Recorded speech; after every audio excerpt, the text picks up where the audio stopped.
But I want to talk. So the film that I'm bringing to the table, from as we go back to the Netflix side of things, is a Netflix film. It's a film called Oxygen, or in French, it's spelled with an e at the end. I'm not sure how the French spent whether it's Oxygene, Quite, something like. quite spell. Yes, yeah. So and this film is the idea. It's a very simple idea. The whole film starts off, and you have Melanie Laurent, who's a woman who wakes up. The film starts off with her waking up, and when she wakes up, she's covered in this sort of like webbing, which she's trying to rip off her face, and you can feel her ripping it up, and she's trying to breathe, and she rips this thing off herself, and then she realizes that she's in a box, quite frankly.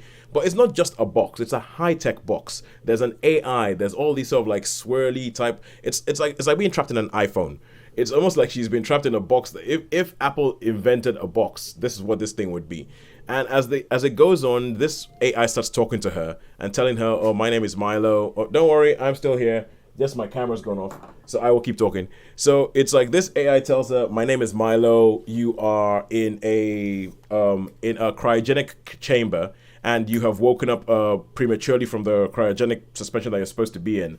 Oh, and by the way, we've had a problem with the oxygen reserves. You have 37. You have 37% of oxygen, and you have about 70 minutes to survive."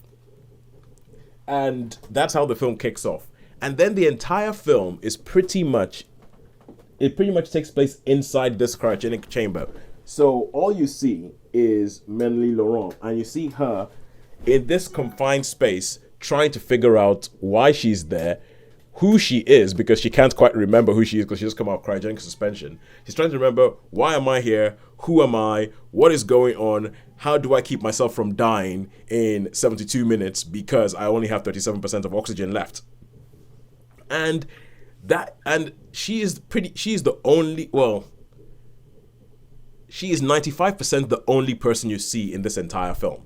And it's all about her, and it's all about her, and I really love the way that they use the space, because it's just a box, and I think it has some similarities to the Ryan Reynolds film Buried, in that it's just kind of this person in this confined space. But I think it also has a little bit of The Martian in it. So if you ever saw The Martian, read the book, or watched the film with Matt Damon in it, where it's all about things are going wrong, and every year you've got to figure it out. You've got to figure it out based on just what you have there, but you have to figure it out in a logical, scientific way that makes sense, how to actually do this whole thing. And I think that that's the genius of this film, in that the steps that she takes to figure out what's going on, why am I here, who am I, what, they are all logical, and the way she sort of works with the AI, because the AI does a lot of computer says no. It's like, no, sorry, can't do that. Sorry, no, can't do that. Computer says no. And then she has to figure out a way of asking the right question so that the AI does what she wants to do, or gives her the information that she needs to have. And I thought this was a very, very good film. It was a recommendation I got from, if you've ever seen if there's a YouTube channel called Whatculture, and they had a list of 10 sci-fi movies that you probably 10 brilliant sci-fi movies that you probably have never seen, and this was on one of them. So I went through them, found of the 10, there's about 7 of them on Netflix. So I went and found them on Netflix, and said, okay, yeah, I'll give this a watch. And this is one I was really, really, really happy about. I was really happy. I think Melanie Laurent, who I've never seen act in French. I've only ever seen her act in English. And there's something about when people are acting in a second language that makes them sometimes almost a bit stilted, and you don't really get to see how good they are. And in this, I'm like, she is brilliant. She is brilliant. She holds your attention. And it's not until after the film's over that you go, hang on a second, that film was mostly her face. It's really, really well done, because you have, like, sometimes you have simple things like this that can be well done or can be messed up. A bit like the Tom Hardy movie Lock, which is just him driving in a car and talking to people on the phone, but it's still really, really, really engaging.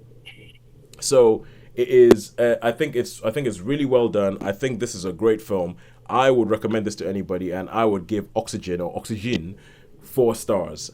And I would say, so Sean, this is one Netflix movie, and I know you have your whole thing about Netflix movies, where you think that in Netflix movies the only thing that they do is they just make rubbish, and then they expect you to come watch it. This is a film that has a Netflix title on it, but is not rubbish. It is one that I would 100% recommend you actually track and find out.